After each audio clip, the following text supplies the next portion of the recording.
And what are the rights that our wives have upon us? Our wives also have certain rights upon us. What are they?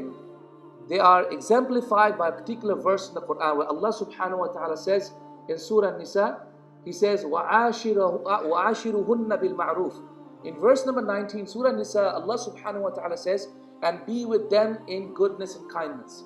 The first opinion about the scholar said that we have to generally provide for them in a very general basic sense. Whatever they need in a very general basic sense, without any specific criteria of what we should provide for them.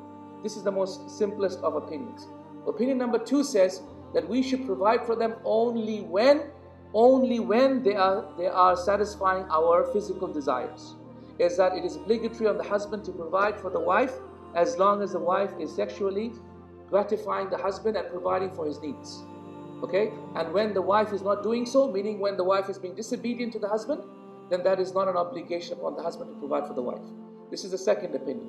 The third opinion of the scholars about this hadith about Ashiruhunna bil Ma'ruf states that we should be with them as the kuffar are with their wives, as the disbelievers are with their wives. So the way the disbelievers are the very basic level, then this is the way that we are with our wives as well. The fourth opinion states amongst the scholars, states that we are with our wives at least 1 night in 4 nights. 1 night in 4 nights. Why? Basically because of the fact that we are able to take more than one wife, up to 4. The fifth opinion, which is the strongest opinion, and inshallah is the right opinion, bi'idhnillah, and Allah subhanahu wa ta'ala knows best, is that Allah subhanahu wa ta'ala, if He did not put any qayd, any definition, any limitation to something, then we go back to the customs of the people to define that limit. Right? Does that make sense?